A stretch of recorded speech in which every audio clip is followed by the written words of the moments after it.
Yo escucho proteger. Yo escucho proteger. Yo escucho proteger. Escucha proteger.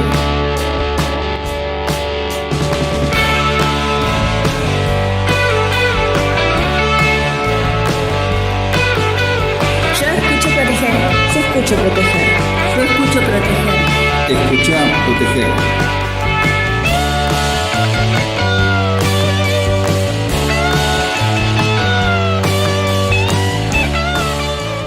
Muy buenos días, mi querida audiencia. ¿Cómo están? Qué frío, ¿eh?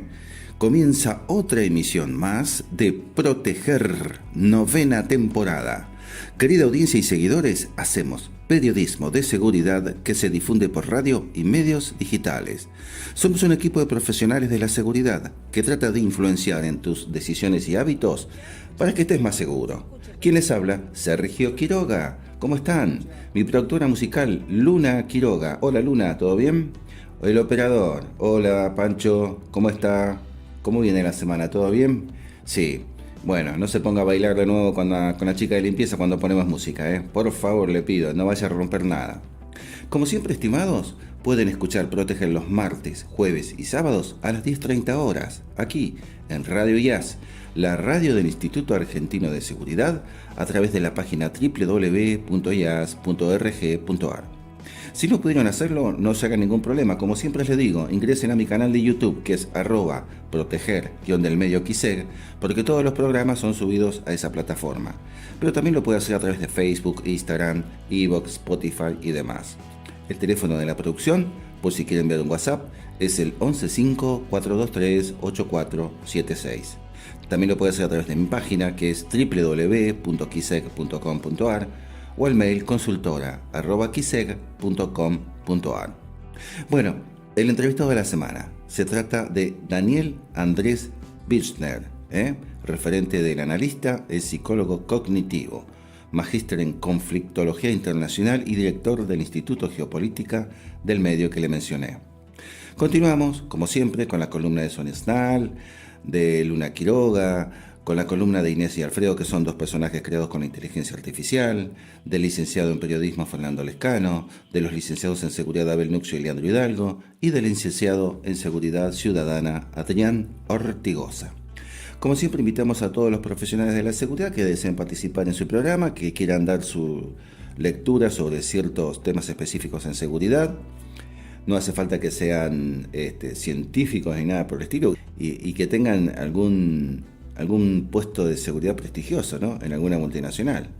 Pueden ser estudiantes también. Bueno, y también invitamos, como siempre, al personal docente, no docente y alumnos del IAS. Hablando del IAS, vamos con los cursos.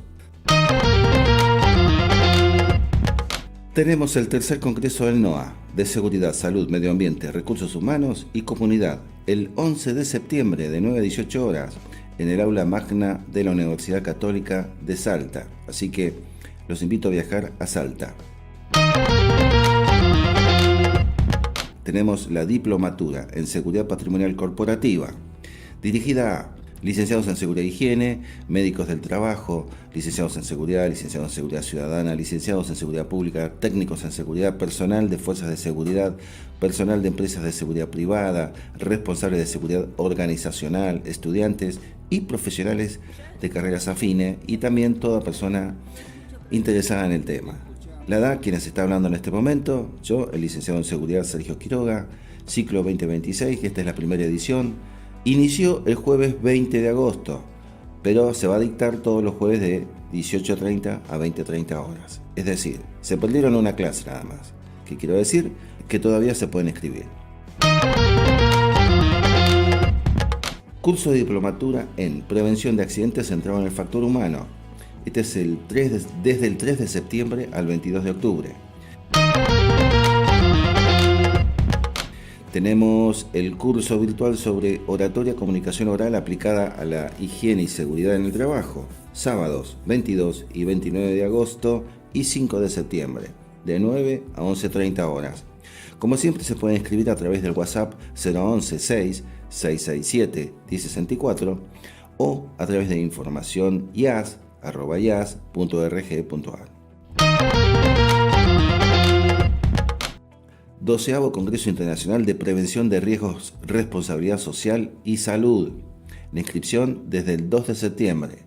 La Secretaría del Trabajo y Empleo del Gobierno de la Ciudad de Buenos Aires y María Cristina Etala lo invitan.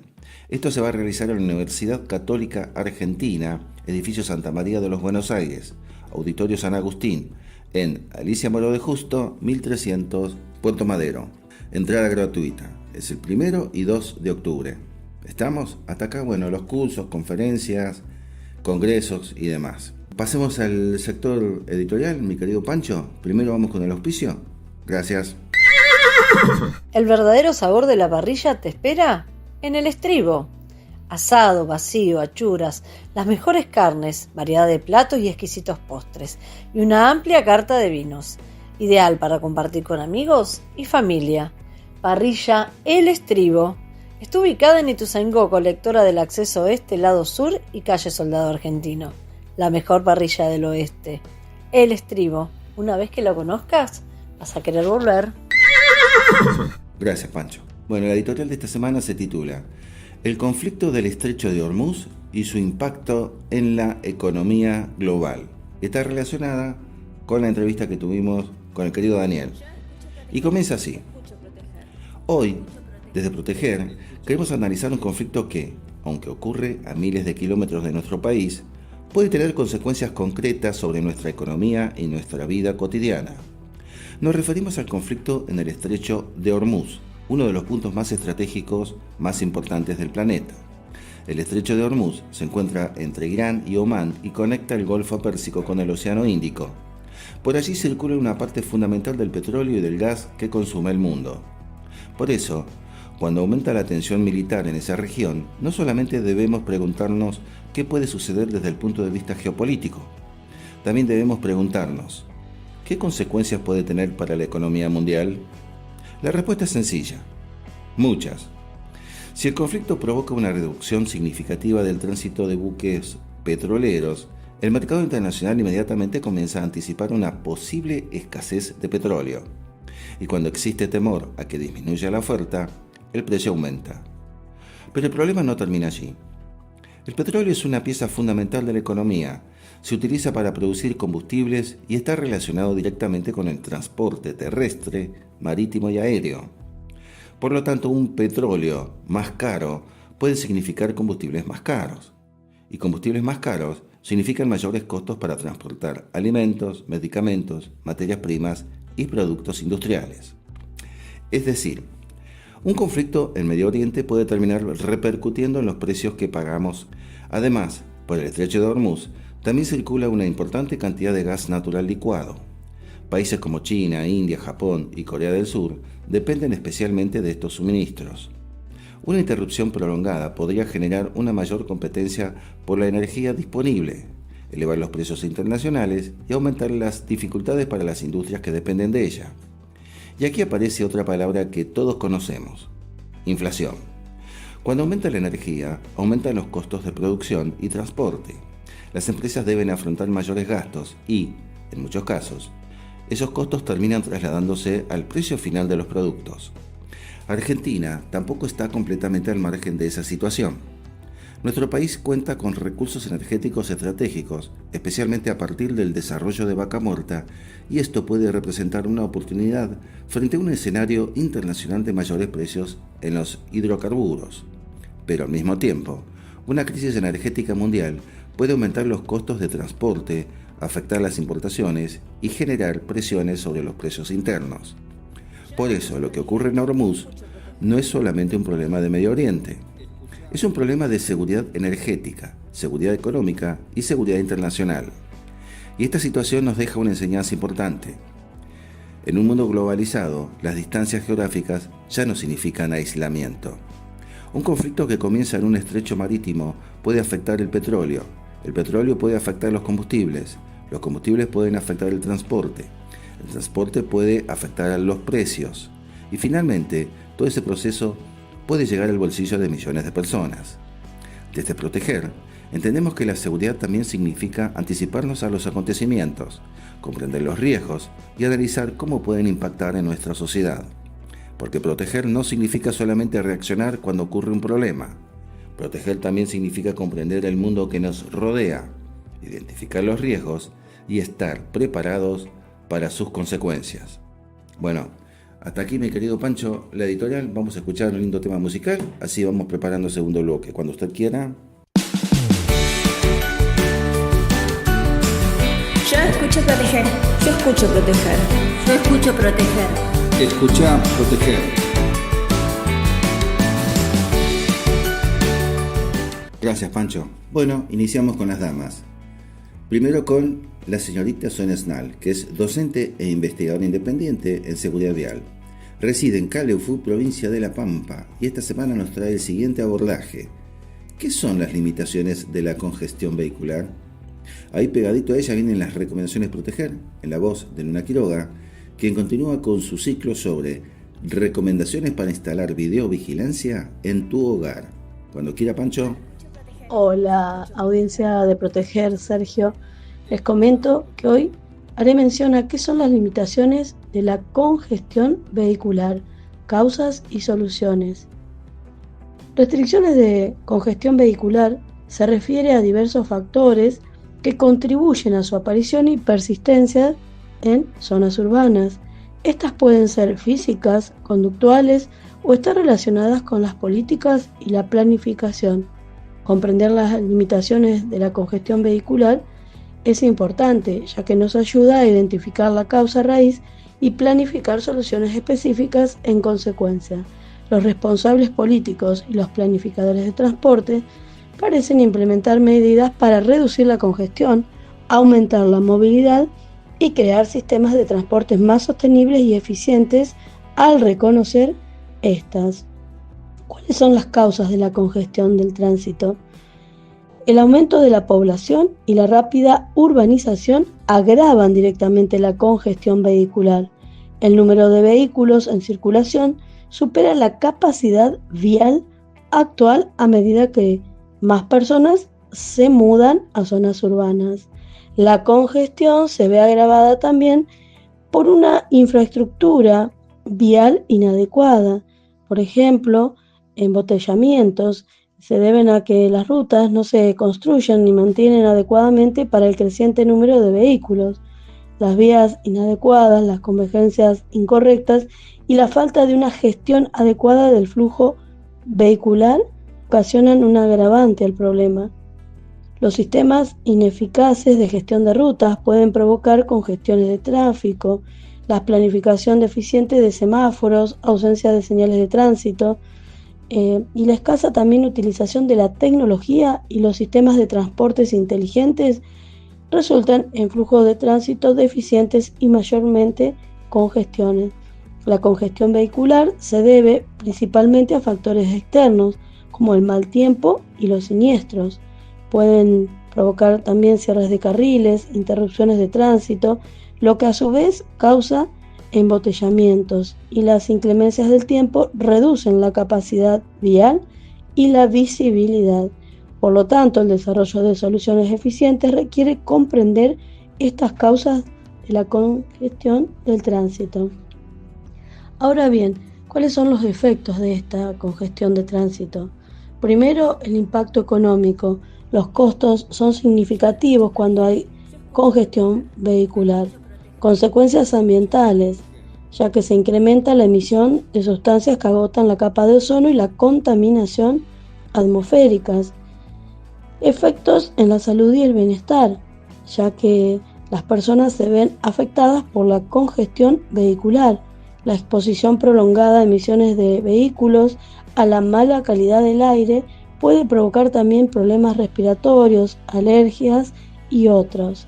Implicaciones sociales. Las rutinas diarias de las personas pueden verse alteradas y el tiempo disponible para disfrutar de actividades de ocio, pasar tiempo con la familia o dedicarse a sus intereses personales se ve afectado por tiempos de desplazamientos más largos y retrasos impredecibles, además de limitar la movilidad de las comunidades desfavorecidas. La congestión puede contribuir a la desigualdad social al afectar el acceso a servicios esenciales como la atención médica. Aquí van algunas soluciones a estas limitaciones a las que me refería. Por ejemplo, en infraestructura, estrategias de gestión de tránsito, fomentar modos de transportes alternativos, intervenciones políticas y de planificación. En conclusión, numerosos son los factores que contribuyen a la aparición y persistencia de la congestión urbana, incluidas las limitaciones que genera la congestión vehicular. Como todas las semanas, les dejo aquí mis redes sociales. En Facebook pueden encontrarme como Sonia Esnal, en Instagram como Sonia Eduvial. Me despido hasta la próxima semana, deseándoles que estén todos muy bien, y el saludo va desde Caleufú, provincia de La Pampa.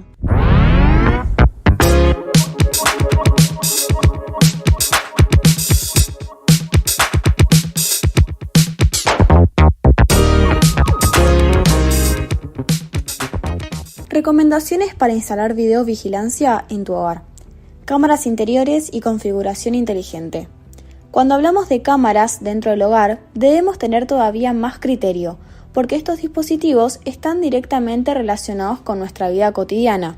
Una estrategia razonable es ubicarlas en espacios comunes y de alta circulación, como el living, la cocina o determinados pasillos. De esta manera, pueden ayudarnos a detectar accesos no autorizados o situaciones de emergencia, sin convertir cada espacio de la casa en un hogar permanentemente vigilado.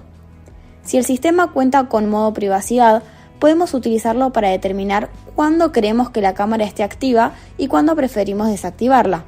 Esto resulta especialmente importante cuando estamos en casa y queremos preservar determinados momentos de intimidad familiar. Zonas de detección. Otra herramienta importante son las zonas de detección. Podemos configurar la cámara para que determinados sectores no sean considerados dentro de la detección de movimiento. Por ejemplo, podemos excluir ventanas que dan hacia propiedades vecinas o zonas donde habitualmente se producen movimientos que no representan una amenaza. También podemos priorizar las áreas de entrada y de salida. Esto tiene dos beneficios. Por un lado, recibimos menos falsas alarmas y por el otro, reducimos la cantidad de espacios que quedan bajo observación. La tecnología debe estar al servicio de la seguridad y no convertirse en una fuente permanentemente de molestias o de invasión de la privacidad. Por eso, antes de configurar una cámara, debemos preguntarnos ¿qué necesito proteger y qué información realmente necesito obtener? Esa pregunta ayuda a encontrar el equilibrio entre seguridad y privacidad. Soy Luna Quiroga, hasta la semana que viene, estimados oyentes y seguidores.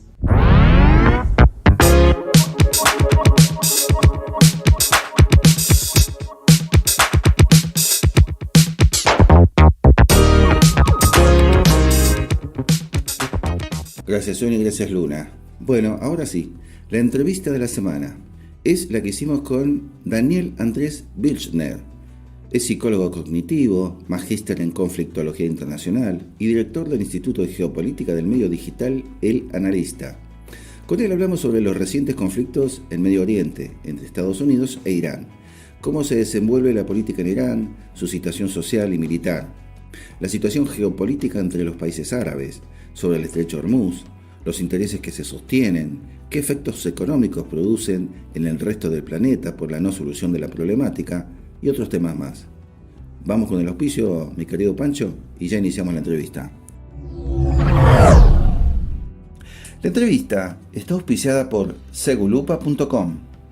¿Interesado en la seguridad? En Segulupa te ofrecemos artículos escritos por profesionales graduados universitarios en seguridad. Participa, aprende y compartí en www.segulupa.com. Segulupa, investigación y divulgación en materia de seguridad. Bueno, Andrés, muchísimas gracias por tu presentación en este programa de radio que se llama Proteger, un programa que se inició ya hace 10 temporadas, me corrijo. Se inició como un programa para dar recomendaciones y consejos a la comunidad para que evite hechos de inseguridad, y después fuimos entrevistando a destacados profesionales relacionados con la seguridad, ¿no? Sos psicólogo cognitivo, magíster en conflictología internacional y director del Instituto de Geopolítica del medio El Analista, el medio digital El Analista. Geopolítica, qué tema grande, interesante y para escribir un libro, como decíamos en off, ¿no? Y para hablar muchísimo, muchísimo. Así que bueno, muchísimas gracias por tu presentación, te paso el micrófono, presentate. Y el tema va a ser este conflicto que nos tiene preocupado, ¿no? Más por el hombre, el oyente, ¿no? Que dice, che, ¿subirá el combustible? ¿Va a subir? ¿No va a subir? ¿Se va a terminar el conflicto, el estrecho de Hormuz y todos esos factores, viste, que a veces salen por la televisión y que no logramos entender más? Así que bueno, bienvenido para dar luz a esta situación y te paso el micrófono. ¿Cómo estás, Andrés? Perfecto, Sergio, muchas gracias por el espacio. Hola a toda la audiencia. Bueno, mira, introdujiste el tema de una manera muy dinámica, Sí, porque vos comenzaste a hablar del bolsillo, ¿no? sí, De cuando uno va a cargar nafta, cuando va el camionero, eh, cuando van los servicios de tierra de un aeropuerto, cuando va el taxista. Ahí lo que nosotros estamos sintiendo a corto plazo, o no a corto plazo, quiero decir, a prima facie, es justamente sí, un aumento en el precio del petróleo, de la nafta. sí. Pero cuando comenzamos a ver todos los procesos que hay atrás de ese resultado, que resulten que a nosotros nos cueste más la nafta, ahí es Sí. donde comenzamos a hablar de geopolítica. Porque una pregunta te lleva a la otra. ¿Por qué la nafta es cara? ¿Por qué el petróleo a nivel internacional está caro? ¿Por qué está el precio del Brent internacional tan caro? Sí. Porque resulta que hay una región del mundo por el que pasa entre un 20 y un 30% de todo el petróleo mundial, y hoy esa zona por la que pasa el petróleo mundial es una zona muy peligrosa, lo que hace que las aseguradoras tengan que elevar las primas y por lo tanto ese costo adicional se carga en última instancia sobre el consumidor. ¿Y por qué Ok. esa zona justamente está amenazada o es una zona peligrosa? Porque esa zona de la que hablamos es justamente el estrecho de Hormuz. Ok. Para ubicarnos geográficamente primero, ¿sí? Porque esto Sí, sí, justamente hace honor a la parte de geopolítica. sí, sí. El estrecho de Hormuz es justamente un estrecho Sí. que da acceso al Océano Índico Como un canal. exactamente, es como una suerte de canal, una contracción de tierra por la cual pasa un pequeño tramo de mar, ¿sí? Sí, sí. Bueno, ese estrecho de Hormuz hoy en día está contenido entre Irán y en el norte, y en el sur tenemos a los Emiratos Árabes Unidos, a Qatar, ¿sí? Y a otros Sí. países de la periferia, pero estos son los tres países que tienen un contacto directo con el estrecho de Hormuz, ¿sí? Sí. La gran mayoría de todo el petróleo que se produce en el Golfo justamente sale hacia mar abierto a través del estrecho de Hormuz. Cuando hablo de los países del Golfo, hablo especialmente de Kuwait, hablo de... perdón, yo dije Qatar, quise decir Omán, ¿sí? Ok. Sí, me parece, me estoy confundiendo ahí con otros países. Bueno, Bueno, sí, y los el países petróleo, árabes productores de petróleo, sí, sí. exactamente. Y Kuwait y sobre todo Irak, ¿sí? Kuwait e Irak Sí. tienen como salida hacia el Océano Índico, el estrecho de Hormuz, y otros países que son productores de gas, como por ejemplo Qatar, o también en mucha menor medida los Emiratos Árabes Unidos, cuya principal actividad económica no necesariamente es el petróleo, ¿sí? Sino venderse como un país seguro para la instalación de centrales multinacionales. Ahora, Ok. ¿cuál es la cuestión aquí?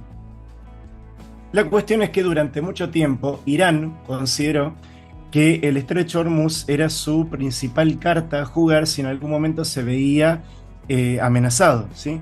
No es una idea nueva. En el 73, la OPEP, como un signo de de solidaridad hacia países que se encontraban en guerra contra Israel, decretaron justamente un boicot al petróleo, lo que hizo subir en muy poco tiempo el precio internacional del petróleo y derivó en que Israel recibió mucha presión internacional para atemperar lo más posible la guerra contra sus vecinos.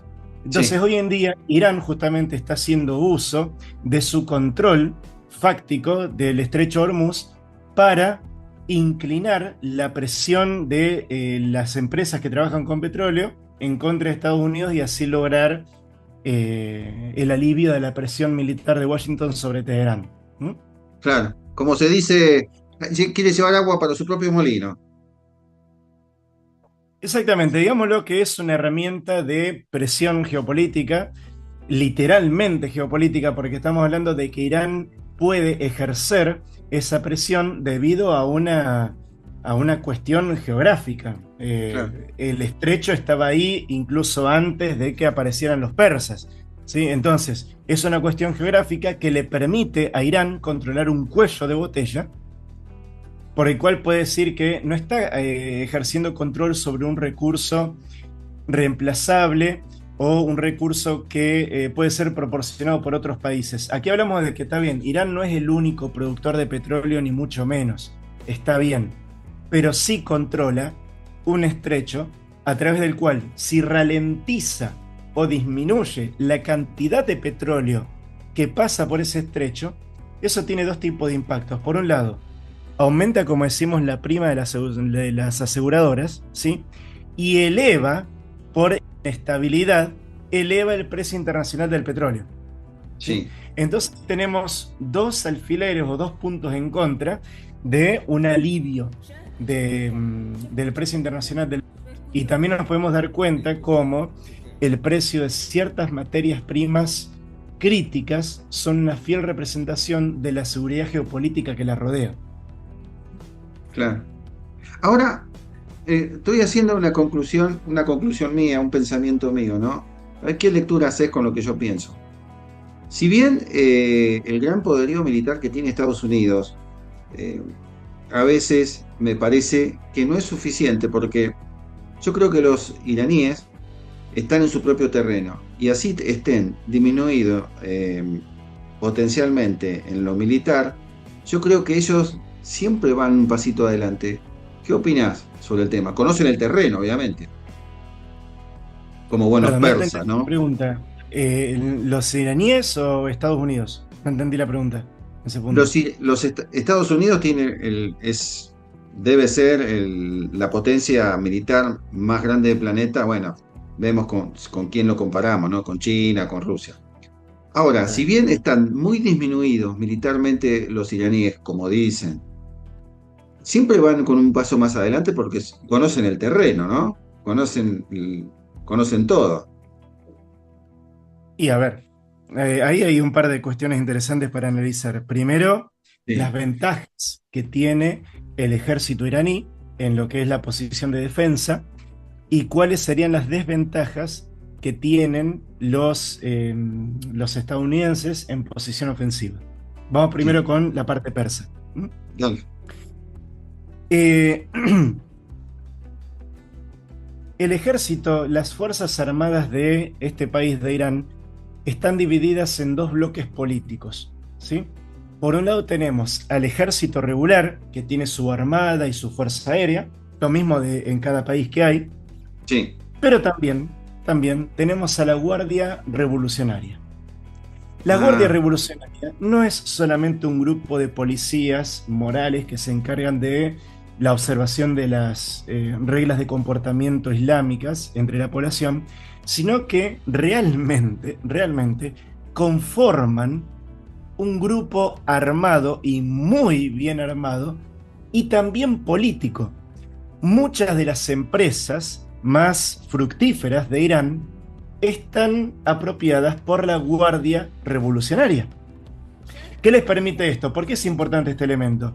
Porque permite entender que la Guardia Revolucionaria, vencer a la Guardia Revolucionaria no sería solamente vencerla como contrincante militar en un hipotético campo de batalla, sino que estaríamos hablando también de destruir gran parte de lo que es la administración de las empresas y de los servicios más rentables del país persa.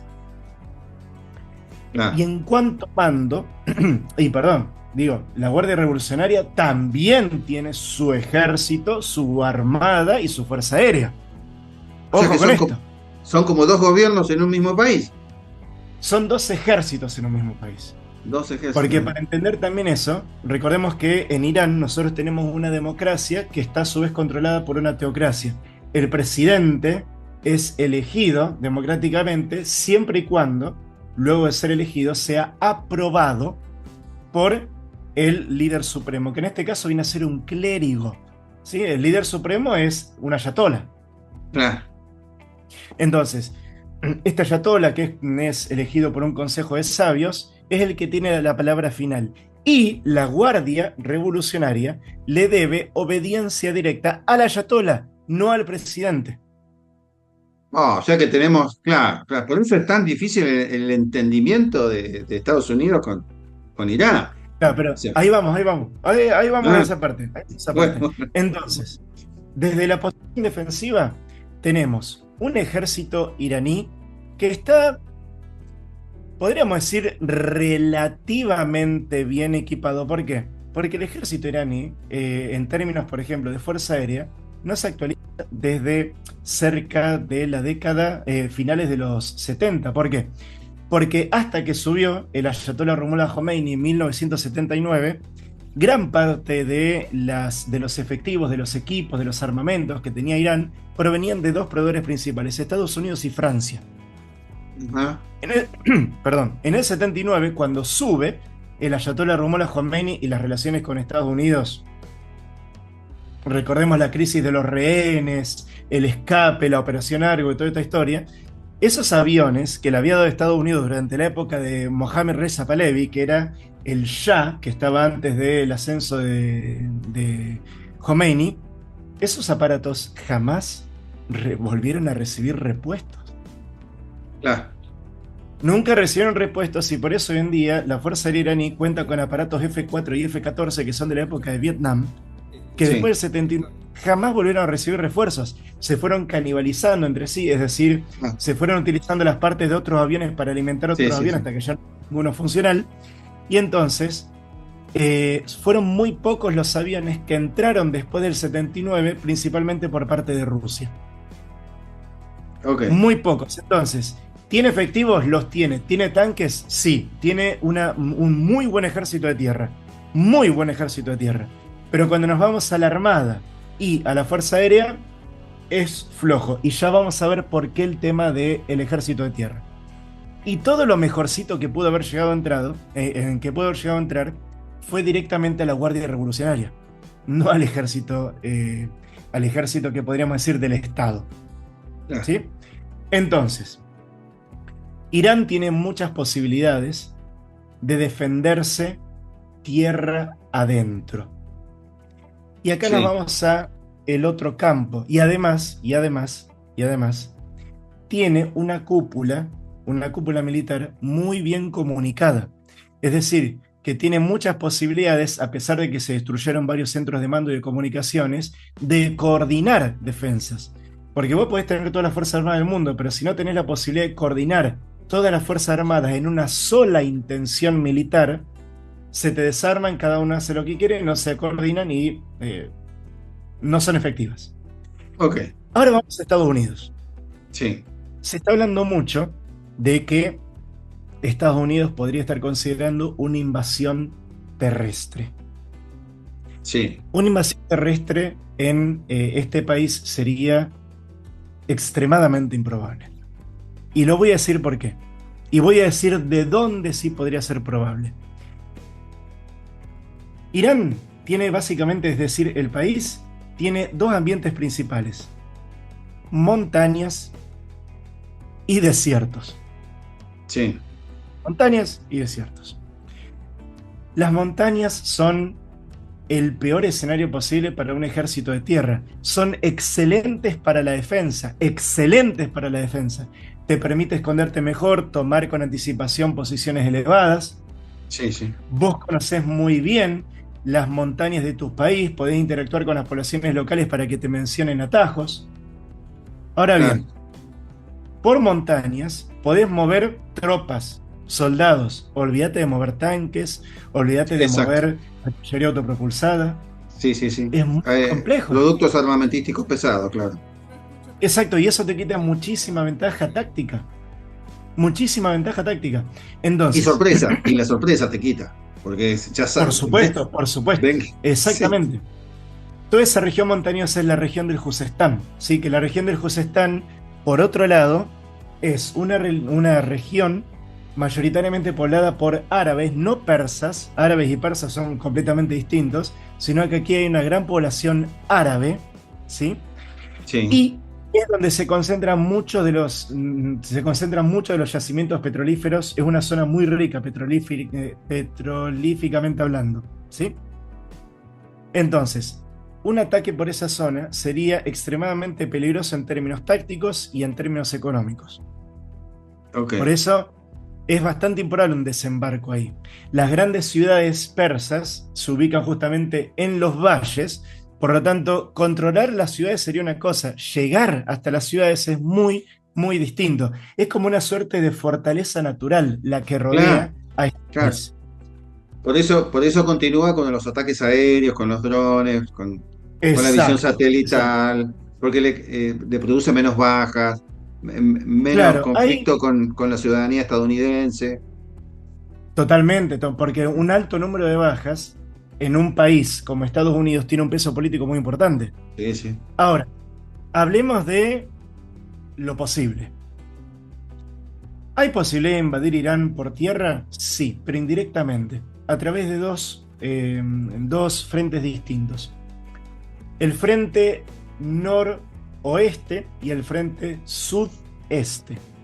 ¿Por qué? ¿Qué tenemos ahí? En el sudeste tenemos a la gran comunidad baluchi, del Baluchistán. El Baluchistán es una región no reconocida políticamente, sí étnicamente, que incluye partes del sudeste de Irán, del sur de Pakistán y del sudoeste, si mal no me ubico, de Afganistán. ¿Ok? Sí, Entonces, sería posible que eh, animando el ánimo separatista de esta región, que ya durante un momento incluso hubo grupos armados separatistas baluchis en el sur. Esta es la región más pobre de Irán, dicho sea de paso, ¿sí? Es sí, una sí. región muy pobre, que también, dicho sea de paso, es el corredor principal de toda el opio, de toda la amapola que sale del productor número uno, que es Afganistán, pasa Sí. por el Baluchistán, atraviesa Irán y de ahí pasa a Turquía. Entonces, se podría animar el separatismo, la rama más violenta del separatismo baluchi, para constituir un frente en el sur. Los baluchis por sí solos no podrían hacer nada contra el ejército persa, pero sería un frente posible. Claro. El segundo, pero eso es un poco más complejo, son los kurdos. Los kurdos son también una región étnicamente muy... ¿cómo se dice? Me falta la palabra. Homogénea, muy homogénea, en la cual los kurdos tienen un idioma diferente, tienen un idioma pero varios dialectos, lo cual hace también un poco difícil la integración de los kurdos, pero se podría animar a que los kurdos del noroeste, ¿sí? Invadan o vayan ocupando algunas pequeñas aldeas o ciudades de esa zona de Irán, ¿sí? Sí, sí. De todos modos, ¿por qué no se llevan a cabo? Porque son propuestas cortoplacistas, ¿sí? Ni el Baluchistán, es decir, las fuerzas armadas que se pueden armar en el Baluchistán, ni los kurdos poseen medios de guerra pesados, son milicias. Claro. Ojo Son con milicias esto. sí. Son Claro, campesinos ahora que le sí. dan un fusil. Sí. A ver, un poquito más. Los Ah. kurdos tienen a las tropas de defensa que son los llamados peshmergas, ¿sí? Que los peshmergas son reconocidos en el Levante y Medio Oriente por ser una fuerza militar muy competente. pero son muy competentes en un contexto de guerrillas o de guerra de baja intensidad. Claro. Otra cosa es enfrentarte a helicópteros y a medios blindados masivos como los que tiene Irán. Entonces, ahí vos podrías hablar de un escenario en el cual, con la combinación de elementos aéreos proporcionados por Estados Unidos y elementos de tierra proporcionados por estos dos frentes que mencioné, sería posible pensar en una intervención por tierra, pero es un movimiento bastante arriesgado. Sí. Bueno, Andrés, ¿sabes qué? Sorpresivamente y lamentablemente te tengo que decir que hemos llegado al final. Mira cómo pasaron los 20 minutos. Bueno, pasó rápido. Sí. Pasó rápido. Y todavía ni empezamos todavía. Así que te pido mil disculpas. No. Muy nutritivo, sos muy ilustrativo, muy claro cuando explicás, cuando hablas. Me encanta el tema. Un analista internacional acá, Alejandro Casaglia, no sé si lo conoces. Bueno, en un momento me dice, mirá, digo, un día le pregunté, ¿y esto hasta dónde llega? Le digo, Alejandro, me dice, mirá, son los persas. Y yo me acordaba de la película de los 300, ¿viste? Que cuando se pelean con los persas, ¿viste? Digo, es una civilización milenaria que vivió de guerra en guerra o sea, ni él me supo decir hasta dónde esto puede llegar a escalar. O sea, que es un tema, la verdad, interesante, hay que estudiarlo, charlarlo, conversarlo, ¿viste? Estar compenetrado, ¿viste? Para que no nos sorprendamos. Así que, sí. Bueno, Andrés, otra vez me tengo que despedir. Muchísimas gracias por tu participación. Un saludo al estimado Jonathan Vallejos, el director de El Analista, el medio digital en el cual sos un gran referente. Así que, bueno, te comprometo, la próxima seguimos hablando de esto, que la verdad que me has dejado, viste, con gusto a poco, pero bueno, el tiempo es tirano, ¿viste? Es como te digo, en futuras intervenciones podemos ir abordando distintos aspectos. Hay muchísimo para hablar. Sí. Bueno, Andrés, un saludo a la distancia. Te agradezco mucho, ¿eh? Nos estamos viendo en la próxima. Favor, gracias a vos, hasta la próxima. Hasta la próxima.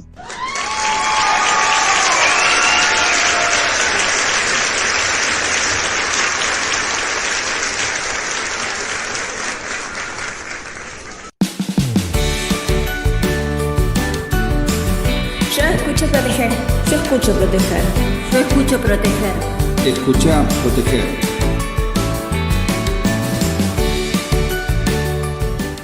Gracias, Daniel, por tu participación en este programa, y gracias a Jonathan Vallejos, el director del medio digital El Analista, quien nos aporta este tipo de profesionales para que puedan analizar temas como el que trató Daniel, que son de mucho interés. Bueno, ahora le toca el turno a Inés y Alfredo. Son dos personajes creados con la inteligencia artificial. Y esta semana exponen sobre: la provincia de Buenos Aires no necesita gurúes de la seguridad, ni expertos autoproclamados. Es un análisis de un artículo publicado por el licenciado en Seguridad Ciudadana, Alfredo Lugo. Cuando quiera, Pancho. Imagínate, no sé, entregarle las llaves de la seguridad de toda una provincia a alguien tipo simplemente porque da bien en cámara, ¿viste? Sí, suena a locura total. O porque habla con, no sé, mucha convicción en un panel de la tele. Pero, a ver, en la gestión pública, el carisma muchas veces le termina ganando a la competencia técnica. Pasa un montón, sí. Y por eso hoy nos vamos a meter de lleno, vamos a hacer una inmersión a fondo con un afiche de comunicación pública que está circulando sobre la provincia de Buenos Aires. Está firmado por Alfredo Lugo, que es licenciado en Seguridad Ciudadana.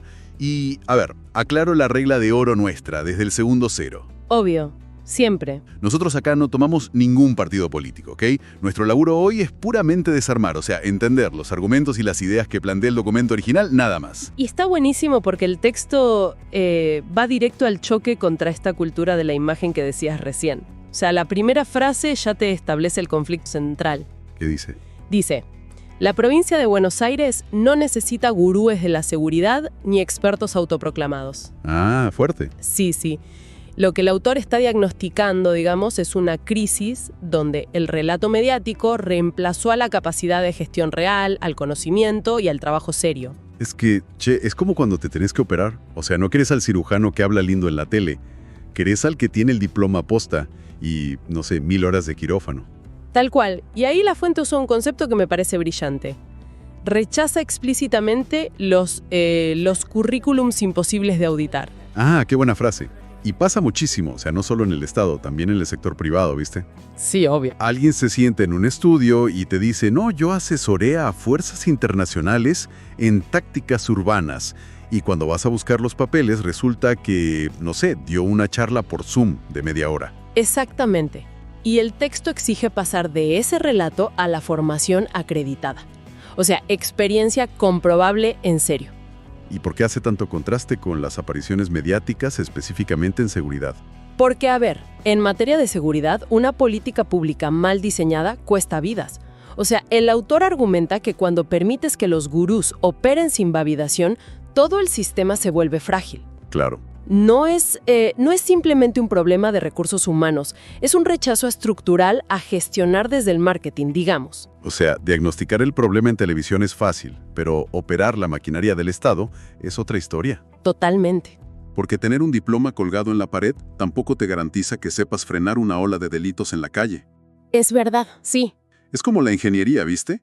El título acredita que pasaste los exámenes de matemática, pero no te asegura que el puente que diseñes vaya a soportar un huracán en la vida real.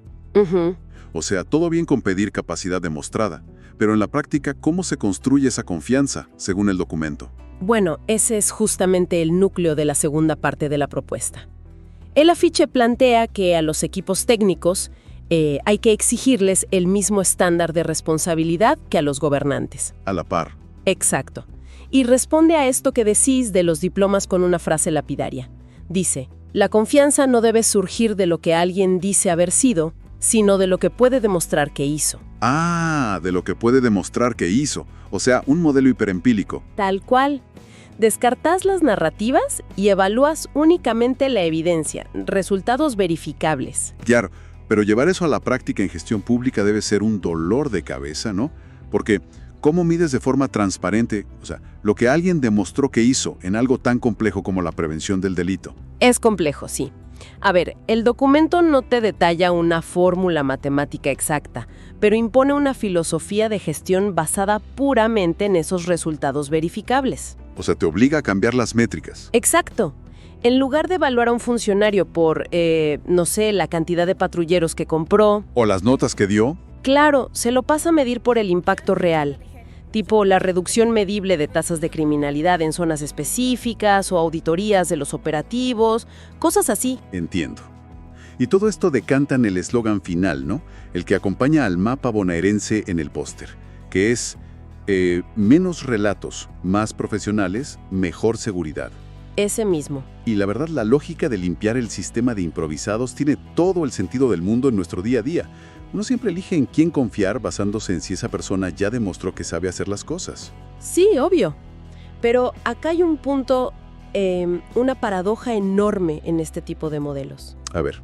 Yo estoy convencida de que si el único filtro válido para integrar un equipo técnico es tener un historial previo de resultados verificables, construís un ecosistema cerrado. Ah, claro. Es una pregunta central. Pensá, si la barrera de entrada absoluta es la experiencia pasada, ¿cómo hace el sistema para incorporar sangre nueva? Claro, los recién recibidos, las ideas frescas. Exacto.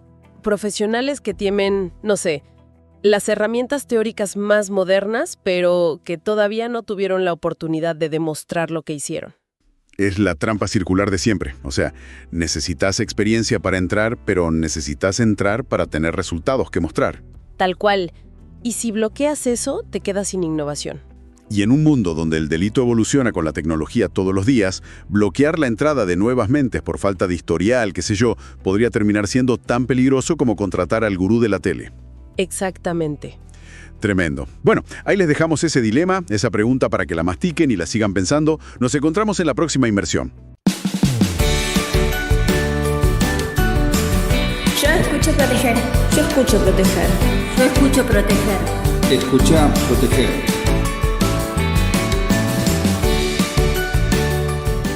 Gracias, Pancho. Bueno, ahora le toca el turno al licenciado en periodismo Fernando Lescano, quien también es técnico en seguridad e higiene, especializado en la industria automotriz. Esta semana trae el siguiente tema: ¿Cómo afecta la temperatura en la actividad laboral? Cuando usted quiera, Pancho, comenzamos a escuchar. ¿Qué tal, amigos? ¿Cómo les va? Gente de Proteger, Sergio, colegas. Tengo un dato que pega. Con 32 grados centígrados y 60% de humedad, el cuerpo rinde un 40% menos y el riesgo de accidentes se triplica. No es una opinión, es fisiología. Hoy vamos a ver cuáles son las reglas para que el calor no les gane ni a ustedes ni al trabajo. Pero ¿cuál es el problema? Algunos trabajadores y trabajadoras están expuestos a altas temperaturas, ¿no? O a temperaturas muy altas que suponen una serie de amenazas para la salud. Otros trabajadores y trabajadoras que sin llegar a estos extremos están expuestos a temperaturas más elevadas que las adecuadas a la característica de su trabajo. Pueden tener que soportar desde simples molestias hasta la pérdida de su salud. No todo el mundo tiene el mismo nivel de tolerancia al calor. Soportan peor el calor quienes tienen problemas de salud o sobrepeso, o abusan del alcohol o no están aclimatados. Para valorar el problema han de tenerse en cuenta estas características individuales. ¿Qué factores influyen? La sensación de calor no depende solo de la temperatura ambiente, depende también de otros factores como la humedad, el movimiento del aire, la temperatura radiante, focos de calor, arropas de trabajo, la actividad física que se realice, etc. Todos estos factores se han de tener en cuenta para valorar la situación. ¿Cuáles son los efectos del calor? Los síntomas de la exposición a un ambiente caluroso pueden ser muy variados. Exceso de sudoración y sensación de malestar, pérdida de fuerza, disminución del rendimiento, de la atención y de la capacidad de respuesta. En situaciones extremas pueden llegar a experimentarse calambres y llegar a la pérdida de conciencia y a veces la muerte, ¿no? El calor y los tóxicos. La exposición a sustancias tóxicas, humos, vapores, etc. en el lugar de trabajo se incrementa por la acción del calor. El calor favorece la emisión de vapores de las sustancias volátiles, como los disolventes, así como su absorción por el organismo a través de la piel o por la respiración. Control del calor. ¿Cuáles son las medidas y técnicas? Sobre los edificios, por ejemplo, ¿no? Aislamiento térmico, pintura exterior de color refractante, mojar techos y paredes, utilizar cristales reflectantes u opacos en los lados sur y oeste, cortinas de aire frío. Sobre el proceso productivo, automatización de procesos, aislar las fuentes de calor, expulsar el calor al exterior. Sobre el ambiente, instalar ventiladores, impulsores o extractores de aire, aire acondicionado, por ejemplo, y las medidas organizativas, ¿no? Establecer periodos de descanso en espacios climatizados, disponer de agua fresca y abundante, programar los trabajos de mayor carga física en las horas de menor calor, rotación de tareas. Medidas de protección personal. Prever procesos de aclimatización cuando la situación lo requiera, prendas de protección personal, control médico periódico. Estas son algunas recomendaciones que damos a la hora de trabajar en ambientes muy calurosos, ¿no? Siempre tener una botellita de agua, tomar mientras se trabaja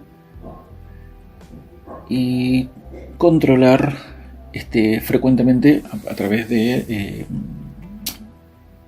del servicio médico en caso que se tenga en el trabajo, y si no, bueno, si hay un bajón de presión, inmediatamente acudir al médico, ¿no? De más está decirlo. Nunca hay que estar solo. Hay que estar acompañado de algún compañero en caso de que el calor pegue muy fuerte y se tenga que trabajar. Bueno, estar acompañado con un compañero. Si ves uno caído, no lo dejen solo. El calor nos pega a todos. Nos vemos la próxima. Un saludo para todos. Gracias. Yo escucho proteger. Yo escucho proteger. Yo escucho proteger. Escucha proteger.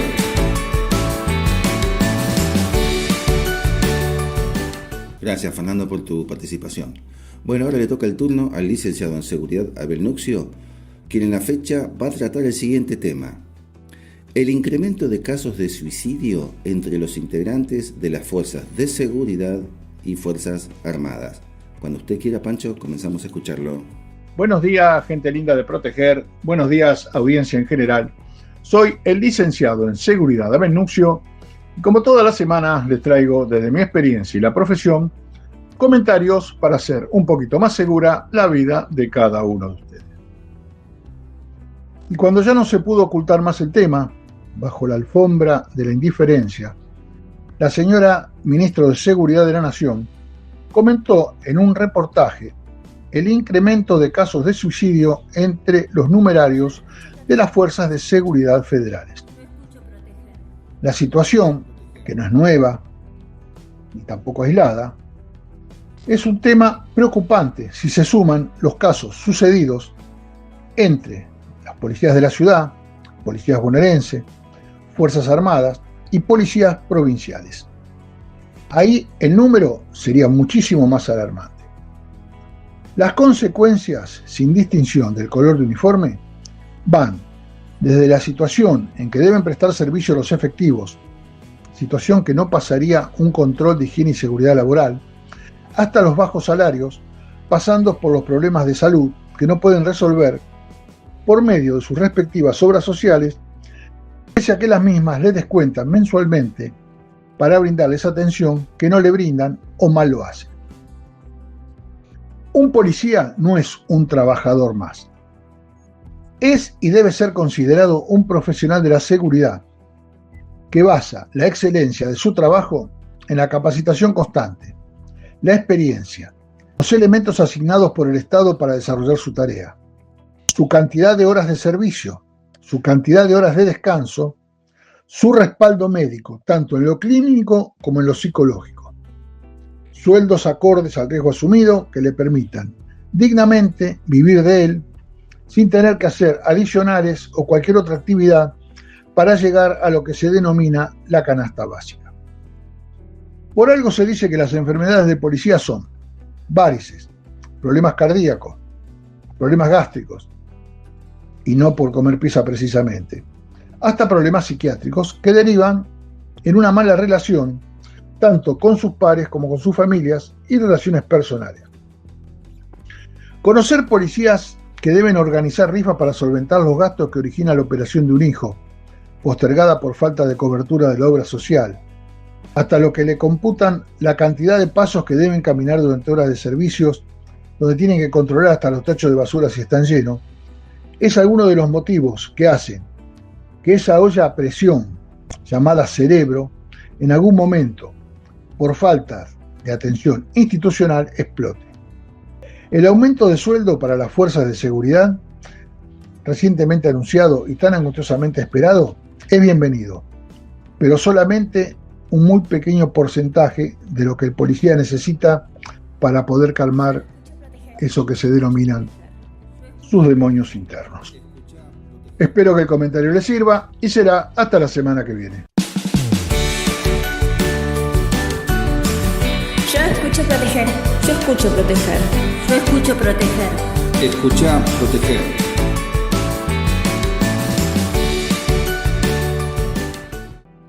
Gracias, Abel, por tu columna. Bueno, ahora viene la columna del licenciado en Seguridad, Leandro Hidalgo, en su segmento Seguridad y Tecnología. Trata el siguiente tema: ¿cómo utilizar la tecnología para mejorar la seguridad pública y la seguridad privada? Cuando quiera, Pancho. Bienvenidos a un nuevo segmento de tecnología y seguridad para el programa Proteger. En el día de hoy vamos a estar hablando sobre cómo se puede hacer para mejorar la relación entre el sector público y el sector privado. En particular, cómo una comunidad puede interactuar de la mejor forma usando la tecnología para mejorar las tareas de la seguridad pública, y también cómo la interacción de la seguridad pública con los distintos actores en la seguridad privada puede favorecer el rol de la seguridad en general. Vale destacar que la seguridad se tiene que entender de forma íntegra. Esto significa entre todos los actores. Y muchas ocasiones sucede que mucha información no está en manos de los organismos públicos, sino que está en manos de los particulares.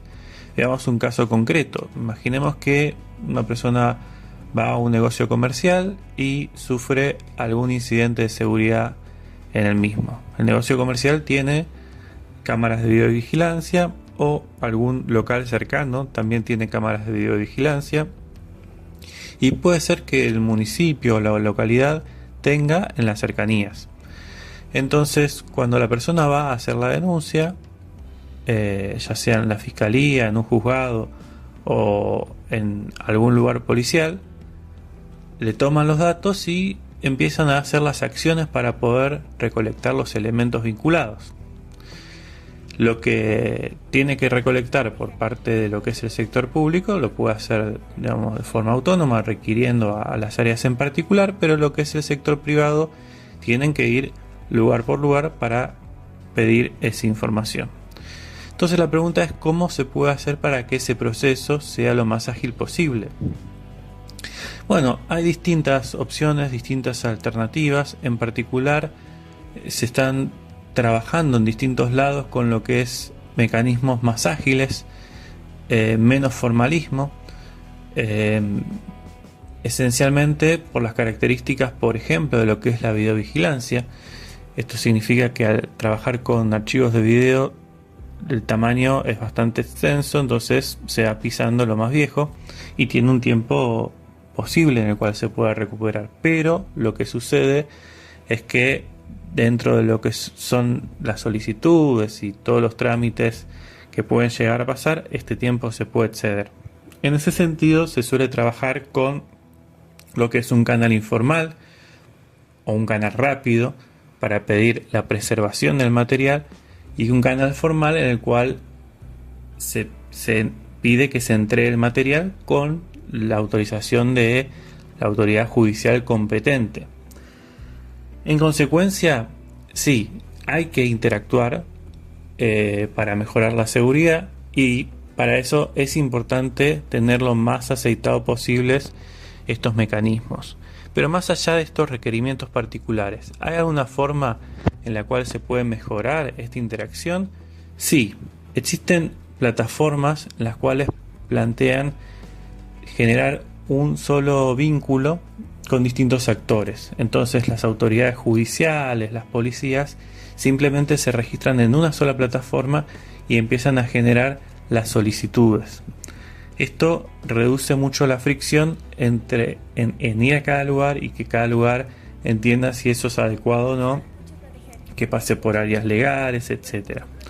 También existen sistemas que tienen mapas con información para poder acceder, o bases de datos en las cuales se puede tener el contacto directo de la persona responsable, que puede dar respuesta ya sea inmediata o ante un requerimiento que tenga un poco más de tiempo. En síntesis, es importante aceitar estos mecanismos de la cooperación público-privado, y desde la tecnología hay distintas formas de mejorar la misma.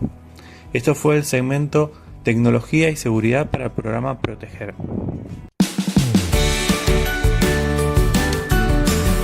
Yo escucho proteger. Yo escucho proteger. Yo escucho proteger. Escucha proteger.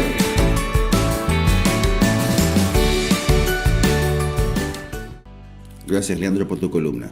Bueno, ahora viene la columna del licenciado en Seguridad Ciudadana, Adrián Ortigosa. Esta semana trata el siguiente tema: la prevención del riesgo y su incidencia en la seguridad ciudadana. Cuando quiera, Pancho, comenzamos a escucharlo. Buenos días para toda la audiencia del programa Proteger. Soy Adrián Ortigosa y en este nuevo encuentro propongo que charlemos acerca de la prevención del riesgo en relación a la seguridad ciudadana. Porque hay una cuestión, estimados oyentes, que me parece importante poner sobre la mesa cuando hablamos de seguridad ciudadana, porque muchas veces utilizamos la palabra seguridad para referirnos a cosas diferentes.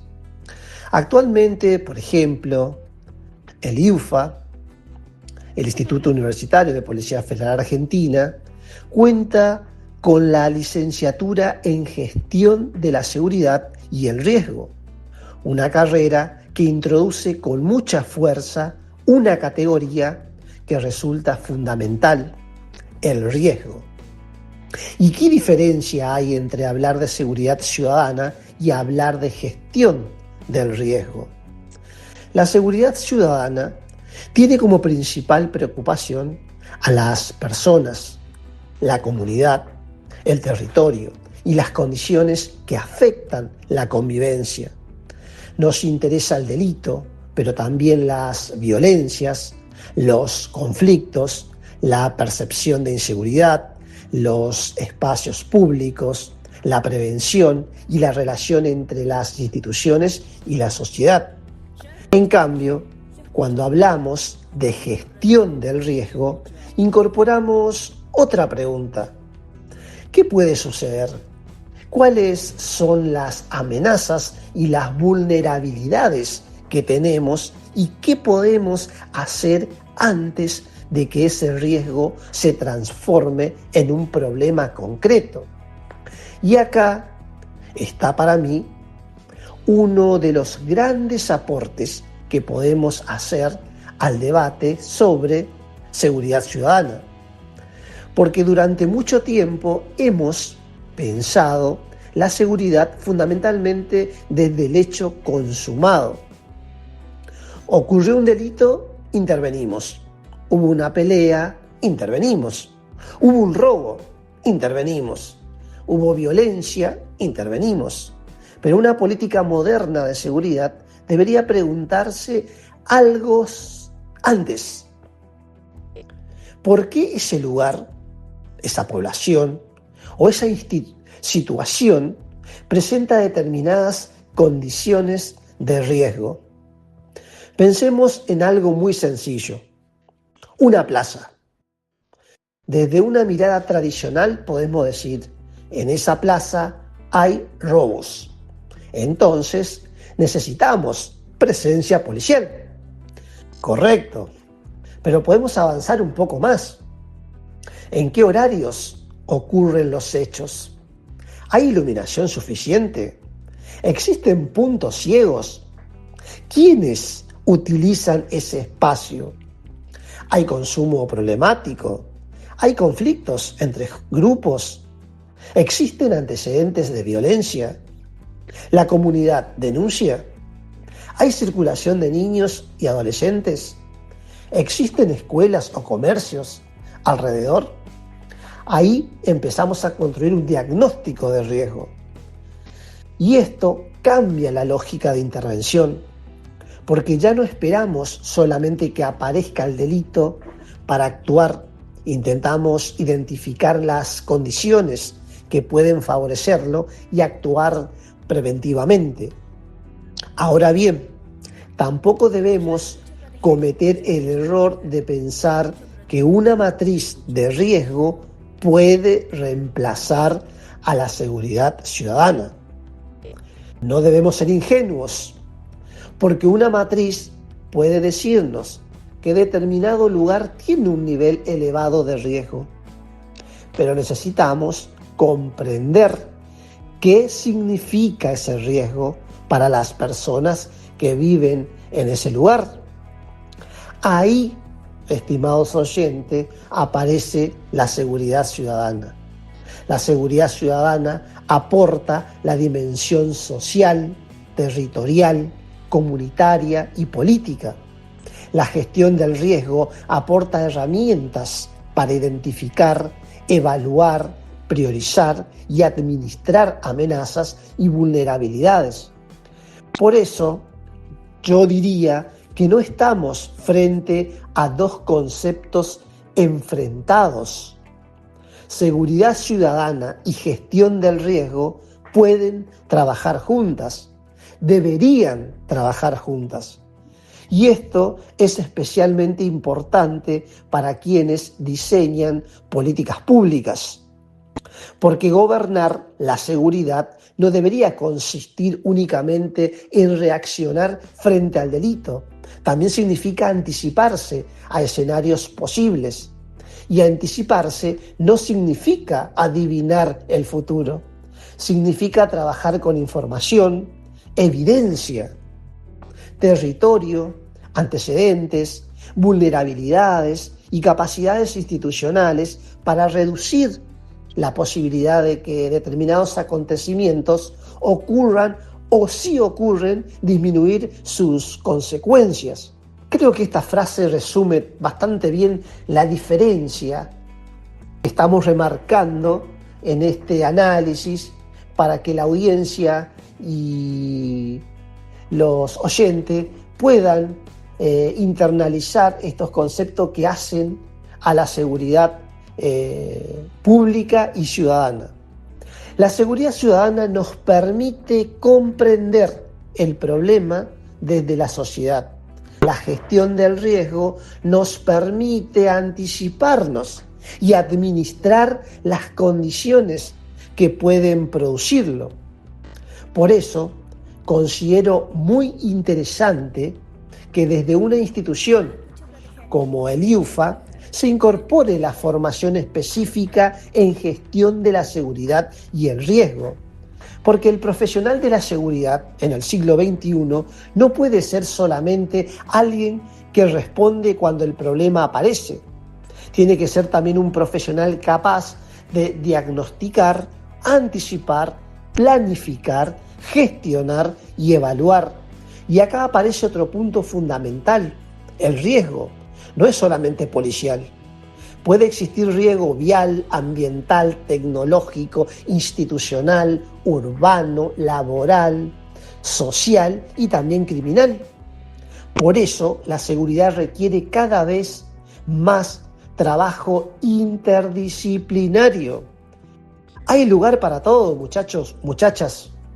No existe una formación objetiva y abstracta de seguridad, ¿no?, a la verdad absoluta del gran filósofo Platón, porque si no ya estaría erradicado el delito y no tendríamos que estar analizando eventos delictuales que suceden todos los días en nuestro país.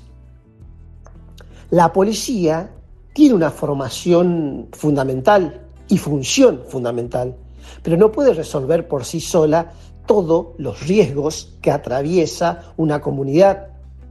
Y acá aparecen los municipios, escuelas, salud, desarrollo social, organismos de emergencia, empresas, organizaciones comunitarias y fuerzas de seguridad que tienen poder de requerir información y construir respuestas coordinadas. Entonces, si tuviera que dejar una idea para cerrar, esta sería la siguiente. No alcanza con preguntarnos dónde ocurrió el delito. Tenemos que preguntarnos dónde se está construyendo el riesgo. Porque cuando logramos identificar el riesgo, antes de que se transforme en daño, dejamos de tener una seguridad exclusivamente reactiva y empezamos a construir una seguridad verdaderamente preventiva, inteligente y orientada al ciudadano. Y esa, en definitiva, debería ser una de las grandes discusiones actuales sobre seguridad. Pasar de reaccionar frente al problema a gestionar anticipadamente las condiciones que pueden producirlo. Por eso, estimados oyentes, en el trabajo, la gestión de la seguridad es multifacética, es articulada, es multiagencial, es una ciencia con la otra. No significa que porque soy un profesional que mido riesgo, soy mucho mejor que el de la seguridad ciudadana o el profesional netamente de la seguridad pública. Un abrazo y hasta el próximo encuentro. Invito a visitar mi página web adrianortigosa.com. Yo escucho proteger. Yo escucho proteger. Yo escucho proteger. Escucha proteger.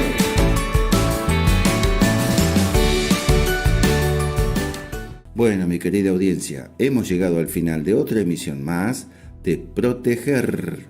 Gracias a los directivos de esta radio y a ustedes, mis queridos oyentes y seguidores, porque el único reconocimiento que queremos es que usted y su familia estén seguros en todo ámbito de su vida, en el trabajo, en su casa, en sus actividades personales.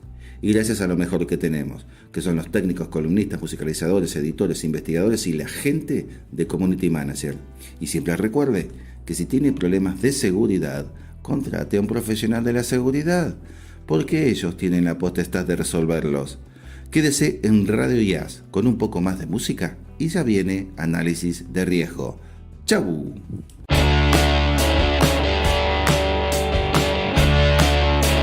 Yo escucho proteger. Yo escucho proteger. Yo escucho proteger. Escucha proteger.